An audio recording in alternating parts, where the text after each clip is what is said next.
Shabbat Shalom, YouTube. Hold on, do it. Do it. Shabbat Shalom. Dang old YouTubers again. YouTubers again. There we go. Dang old YouTubers again. Alright, we're in Numbers 2:4. We are continuing the story of Balaam and Balak. And as I said last week, depending on what Bible you have and what translation, it'll be Bilam or Balaam or whatever. Balaam and Balak are the names that we're going with for expediency.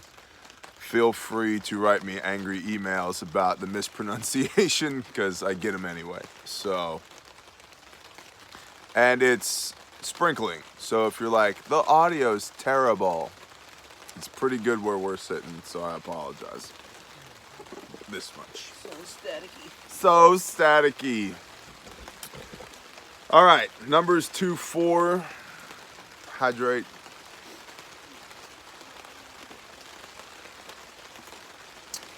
And when Balaam saw that it pleased Yahweh to bless Israel, he did not go as at other times to seek the use of sorcery, but he set his face toward the wilderness. And Balaam lifted up his eyes and saw Israel encamped according to their tribes. And the spirit of Elohim came upon him.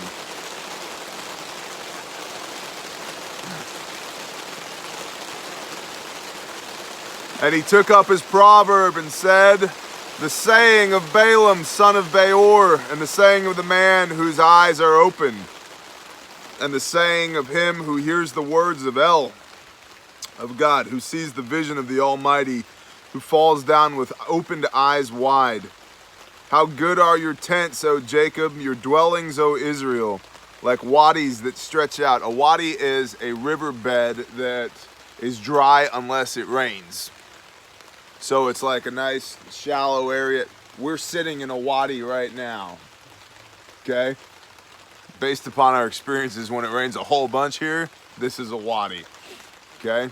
So it's that nice shallow area in between mountains where you can make a living, or try to. Talking on a sideways iPhone. Like wadis that stretch out, like gardens by a river. Right over there. Like aloes planted by Yahweh, like cedars beside waters. Right there, that's cool. He makes water flow from his buckets, and his seed is in many waters. His sovereign is higher than Agag, and his reign is exalted. El, who brought him out of Mitzrayim, is for them like the horns of a wild ox. That's cool. He devours nations, his enemies, and he breaks their bones, and with his arrows he smites. He bowed down, and he lay down like a lion, and like a lion, who would rouse him? Blessed is he who blesses you, and cursed is he who curses you. That's straight up. That is, man, if I'd done my homework properly, I could tell you the chapter and verse where you find that the first time, but that is totally biblical. Blessed is he who blesses Israel, cursed is he who curses Israel. The important thing to remember here is that Israel is not lines drawn on a map. It is not the nation state of Israel. The nation of Israel is the Father's people. And every reference we find in the Bible to Israel is the Father's people, not some, contract that was written in 1948 by the United Nations that established some lines on a map. That's not Israel. So if you support the nation state of Israel, that's fine. But if you bless them, understand that that's not Israel. Israel is the Father's people. It's the 12 tribes of Jacob, which is the tree of life, which the Gentiles are grafted into. So when we bless Israel, we're blessing ourselves. We curse Israel, we're cursing ourselves. If you claim Messiah, you're in the tree of life. You are Israel to some extent. And Messiah himself continuously pointed people back to that. You know not Moshe, so you don't know me. If you knew the words of Moses, you know who I am, but you don't know who Moses is, so you don't know who I am. Right? It's not like, anyway, failing to get on a diatribe here. So, Then the displeasure of Balak burned against Balaam. Balak is the king, remember, of the Moabites, where the Jeep comes from. The Jeep Moab. They had a wonderful manufacturing facility there. And their main concern was that the Israelites were going to come in and take over their manufacturing facility where all the Jeeps are made, and they'd lose that revenue stream. The internet is not happy right now. So Balak is not happy. Then the displeasure of Balak burned against Balaam, and he struck his hands together. Balak then said to Balaam, I summoned you to curse my enemies, and see, you have kept on blessing these 3 times. What's 3 the number of? Spiritual completion.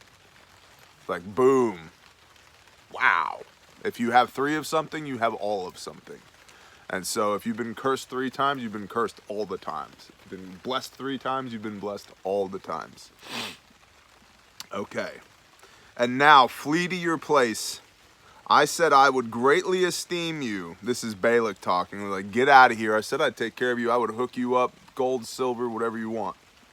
And see, Yahweh has kept you back from esteem. Oh, I told you I would hook you up, but because you serve Yah, you didn't do what I told you to do, and now you're not going to get this gold, you're not going to get this silver. And Balaam said to Balak, did I not also speak to your messengers whom you sent to me, saying, if Balak should give me his house filled with silver and gold, I am unable to go beyond the word of Yahweh, to do either good or evil of my own heart. What Yahweh speaks, that I speak. And now see, I am going to my people. Come, let me advise you what this people is going to do to your people in the latter days. And so this is where, see, Balaam was doing everything, not everything right. He was given an opportunity 3 times. The angel of the Lord, the messenger of Yahweh, stood in his way 3 times, to the point that the donkey opened his mouth, was like, yo, dude, what are you doing? Stop. You know, literally, why are you whipping me? Okay, he was given 3 opportunities to turn back, but he didn't, because Yahweh said, if the people, the representatives from Balak, come to you in the morning, go with them, and go give the word that I give you. Well, they didn't. He went on his own.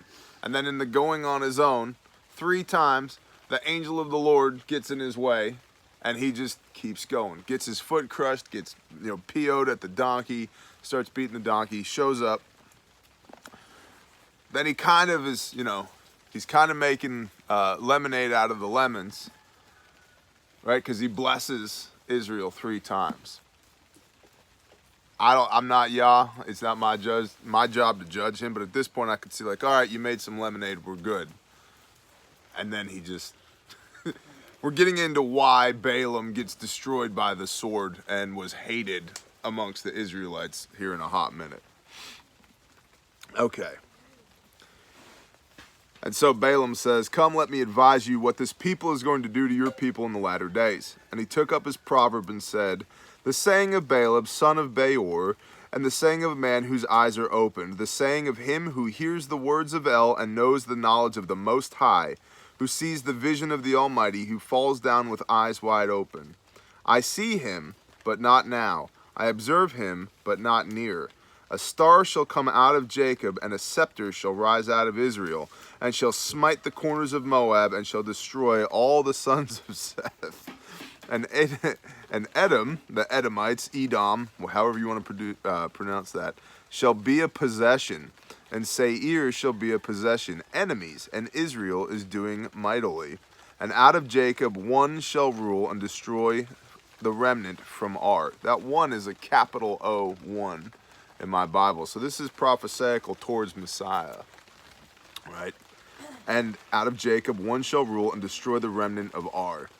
He then looked on Amalek, and he took up his proverb and said, Amalek was first among the nations, but his latter end is to perish forever. He then looked on the Canaanites, and he took up his proverb and said, firm is your dwelling place, and your nest is set in the rock. But Cain is to be burned alive. Till when does Ashur keep you captive? And he took up his proverb and said, oh, who does live when El does this? And ships shall come from the coast of Kittim, and they shall afflict Ashur and afflict Aber, and so shall he also perish. And Balaam arose and left and returned to his place, and Balak also went his way. So he basically looked over Balak and all of his bros and was like, you're dead, you're dead, you're dead. Israel's going to wipe you out. And oh, by the way, there's one coming after this out of the seed of Jacob who's going to destroy all of these things forever. If you'd hired a guy, it's like if you hired a plumber because there was the potential for a bad leak. You're like, it's leaking a little bit right now, but if you could get out here and fix this right now, that'd be great. And the guy came, he tore the walls open 3 times and was like, this place is a wreck. Oh, and by the way, your house is gonna burn down and you're gonna wreck your car. And also you're gonna die at age 48 of a heart attack. Now pay me. I'm like, dude, get out of my house. Right? And so when it says that Balaam went one way and Balak went another, that's what I see in my mind is like, if I was Balak, I would have thrown Balaam out the front door. Be like, you are no longer welcome here, sir. Now fix my walls or whatever. 25. Oh, 20. Every time we finish a chapter, we get to drink coffee. That's a rule at the channel. Hydrate. If you don't have any, go get some. There's plenty to be had. Harlan, did you feed those sheep? Good job. They're just talking for no reason, man. 25. And Israel dwelt in Shittim, and the people began to whore with the daughters of Moab. Aha! Here, I hear a toddler in a tent. And the people began to whore with the daughters of Moab, and they invited the people to the slaughterings of their mighty ones. And the people ate and bowed down to their mighty ones. I gotta do it. Go to the book of Acts, Acts 15. Rawr. Right there. Acts 15. We looked at this yesterday, but it's on the top of my mind because we looked at it yesterday. Acts 15:19. The Gentile believers in Messiah who were coming to belief in Yeshua, who were not Jews, were not Hebrews. They're like, what do we do with these people? Therefore, I judge that we should not trouble those from among the nations who are turning to Elohim, but that we write to them to abstain from the defilement of idols, okay, and from whoring, okay, and from what is strangled, and from blood. For from ancient generations Moshe has in every city those proclaiming him, being read in the congregations every Sabbath. And so as we talked about yesterday, they said, hey, we got these non-Hebrew believers in Messiah. What should we do with these guys? No idols, no whoring, don't eat stuff that's strangled, don't drink blood, because all of that's pagan worship. And then go to the Sabbath on Saturday and hear the words of Moshe, and they'll get it from there. So over here, what are these children of Israel doing? They're whoring with the daughters of Moab, and they invited the people to the slaughterings of their mighty ones, and the people ate and bowed down to their mighty ones. So these idiots who have seen and experienced Yahweh firsthand repeatedly are like, that Yah guy's cool, but we're going to go over here and, you know, big deal if we kill a goat for Baal. Whatever. They got these hot chicks in Moab who want us to hang out with them. We're going to go hang out with them. You fools. You idiots. And I mean, just right there for us, it's like, man, it's easy to get distracted from the things of Yah to the things of the world, bowing down to false idols, making sacrifices physically, mentally, spiritually, to things that we shouldn't be sacrificing ourselves to, you know, taking time out of our lives. What's the number one resource as a human being? It's time. Taking time out of our lives to do things that we shouldn't be doing, bowing down to false idols, you know, chasing after things that we shouldn't be chasing after. Thus, Israel was joined to Baal Peor, and the displeasure of Yahweh burned against Israel. Yeah, you think? Our God is a jealous God, right? Toddler giggles. And Yahweh said to Moshe, take all the leaders of the people and hang them up before Yahweh, before the sun, so that the burning displeasure of Yahweh turns away from Israel. And Moshe said to the judges of Israel, kill each one of you, kill his men who were joined to Baal Peor. We've seen this before. Remember the golden idol? Moses comes down off the side of the mountain and he's like, Aaron, why is there a golden calf right here? And Aaron literally goes, I don't know. We put some gold in the fire and this thing popped out. That's what Aaron says to Moses, even though if you go back and read it, that's not what Aaron did. Aaron shaped it with his own two hands, which for me, the takeaway there is Aaron was the anointed high priest of Yahweh, the first ever. That Yah came down, put his hand on and said, you're my guy. You are my priest here on earth. You have my physical anointing on you. And the cloud went with them wherever they went. So it's not like, well, yeah, Yah anointed him, but Yah's all the way over there. It's like, he's right there. Like, I can see a cloud right now. Boom, there's Yah. And Aaron messed up. Right? But when Aaron messed up, what was the command? Sons of Israel, put your sword on your hip and go throughout the camp, north to south, east to west, and kill those, remove those from the tribes who were worshiping this idol. And they killed 3,000 men that day. It's a lot of times when people are like, yeah, but my Jesus would never do that. I'm like, you haven't read your Bible. Because when he comes back again, there's a sword sticking out of his mouth in Revelation when he comes back, with which to judge us. Did we do the things that he told us to do? Right? We saw that yesterday in Matthew 5:17. Depart from me, you who work lawlessness, for I never knew you. Right? I do not want to be one of those guys when they say, hey man, y'all put swords on your hips and while you're at it, make sure you go get tea because he didn't do the things. No, thank you. Okay, so Moshe said to the judges of Israel, each one of you kill his men who were joined to Baal Peor. And see, one of the children of Israel came and brought to his brothers a Midianite woman before the eyes of Moshe and before the eyes of all the congregation of Israel, who were weeping at the door of the tent of appointment. And when Phinehas, son of Eleazar, son of Aaron the priest, saw it, he rose up from among the congregation and took a spear in his hand. And he went after the man of Israel into the tent and thrust both of them through, the man of Israel and the woman through her belly. Thus, toddler giggles. Thus the plague among the children of Israel came to a stop. And those who died in the plague were 24,000. Small number, 24,000. So,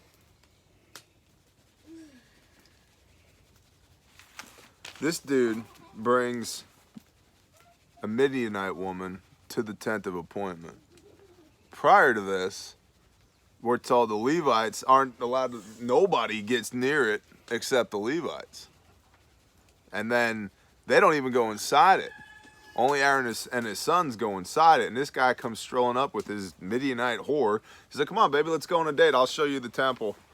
Cool. And Phinehas is, nuh-uh. Makes kebabs out of him. Good job, Phinehas.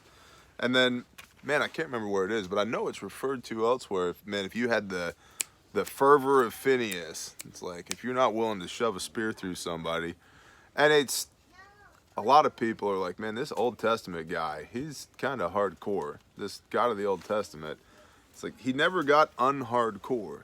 That's the thing. He's always been jealous of us, and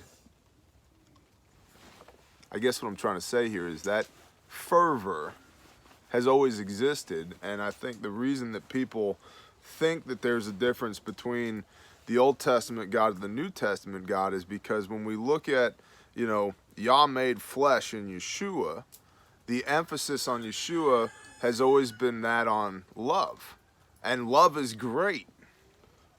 But we see the righteous anger of Yeshua in the cleansing of the temple. We see him rebuking people constantly.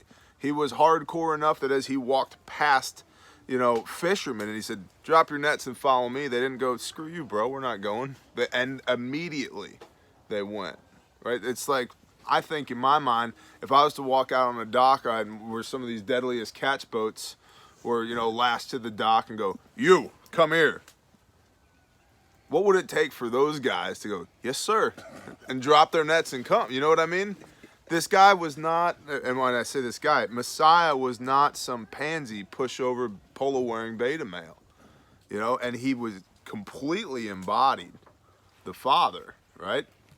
And so, and even when you look at when Messiah heals, it's always, and he had compassion on them and they were healed. So, you all right? Okay. So, yeah, the God of the Old Testament Bible is hardcore. The God of the New Testament Bible is hardcore. And if you do the things that you're supposed to do, you don't have to worry about that hardcore God coming down with wrath and judgment on you. And in fact, think about it. How many times did Messiah rebuke the Pharisees and just rail at them? You know, he wasn't being polite. He wasn't writing them, you know, Hallmark cards. So, but I digress. And those who died in the plague were 24,000.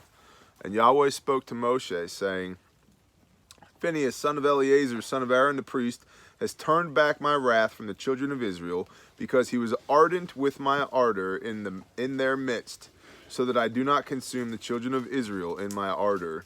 Therefore, say, see, I am giving him my covenant of peace, and it shall be to him and to his seed after him a covenant of everlasting priesthood, because he was ardent for his Elohim, for his God, and made atonement for the children of Israel. So this dude runs 2 people through with a spear. Do you think that they bled? A lot. Every time there's a covenant in this Bible, there's blood. Literally, the New Testament, the Brit Hadashah, in Hebrew, it means the new cut, because there's new blood. And that covenant, the renewed covenant through Messiah, is all based on his atoning sacrifice, his blood, the Passover lamb blood, which is Exodus 12, that he embodied, took on, and then covered all of us with that, so that the hardcore God of the Old Testament doesn't show up and smite us. But it's just interesting to me here that Phinehas runs 2 people through with a spear. Naturally they bled, and oh boom, we have a covenant.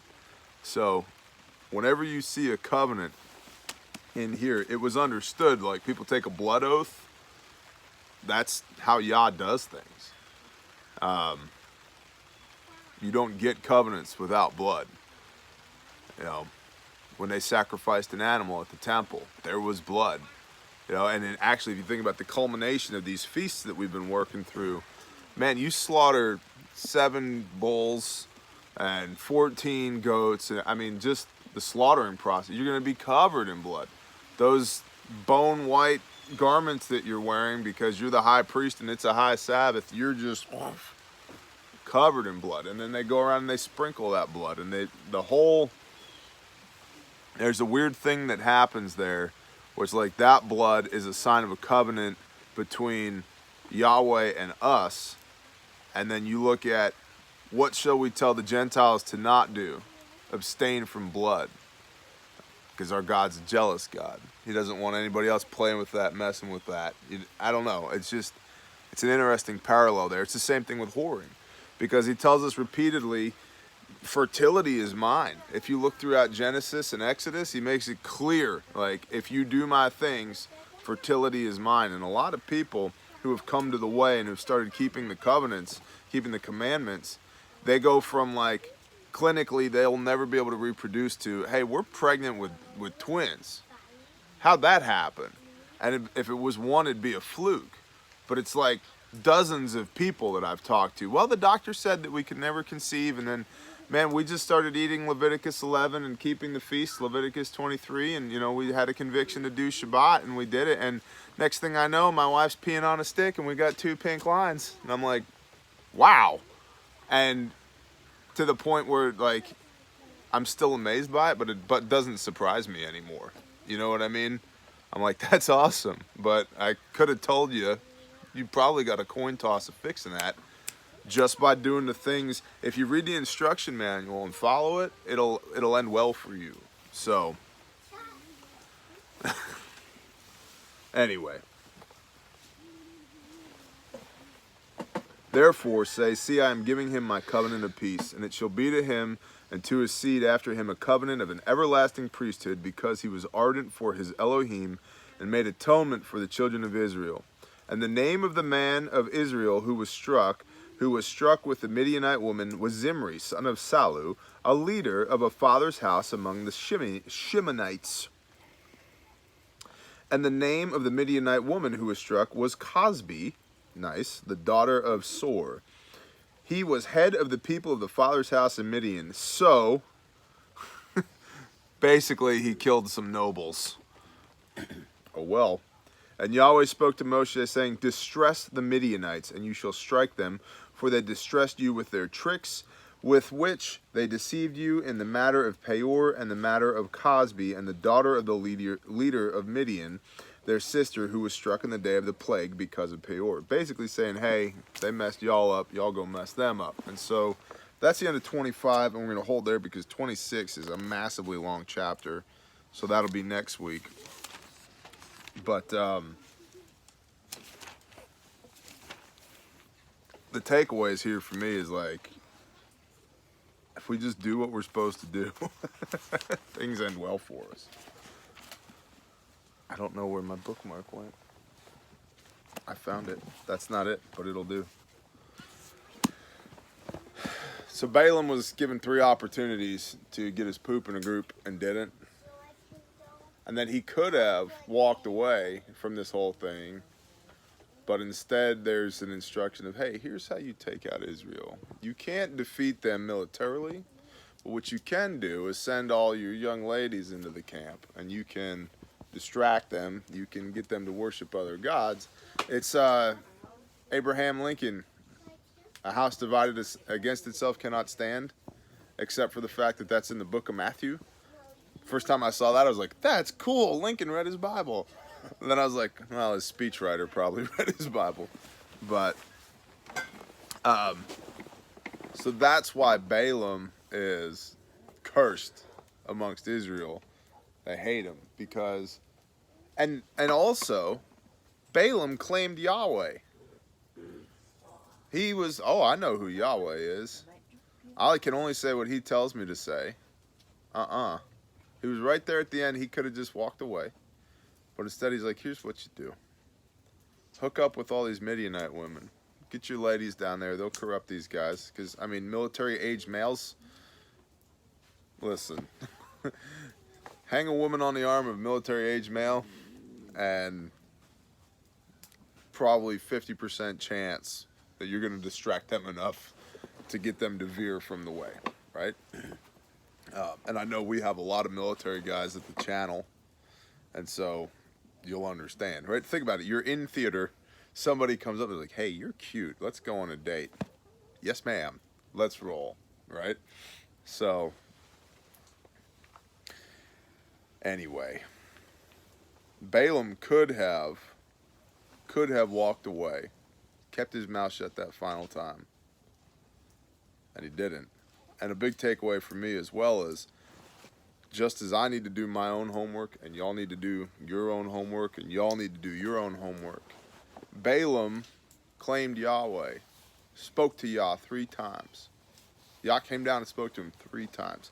The angel of the Lord was put in his way to turn him back 3 times. So there was serious interaction in between Balaam and the Most High.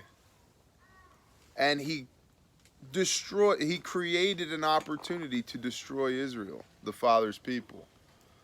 So just because somebody claims Yah, just because somebody experiences the angel of the Lord, doesn't mean that they aren't capable of doing serious damage to the Father's people.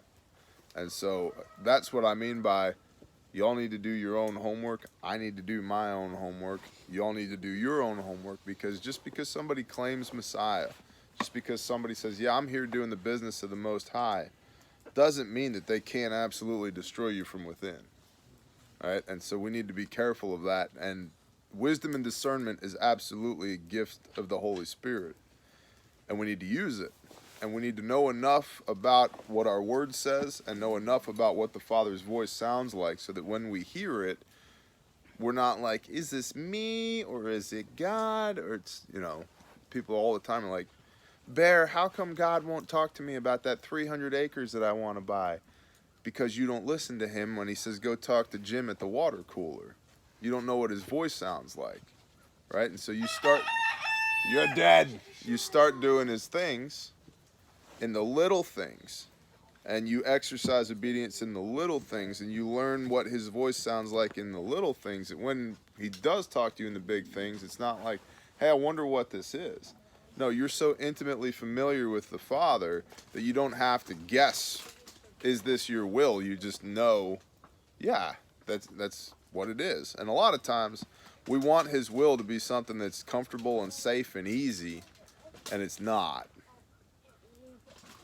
And then I'll shut up, but the Israelites very rarely experienced comfortable, safe, and easy. But they were extremely blessed when they chose to follow Yah and do the things that were uncomfortable, that were not easy, right? And so those are some of the takeaways for me out of that. It's like, just be careful when somebody says that they're here on business of the kingdom. That means nothing, right? Deeds, not words. What does their fruit look like? Because Balaam paid lip service consistently to Yahweh and still figured out a way to curse Israel.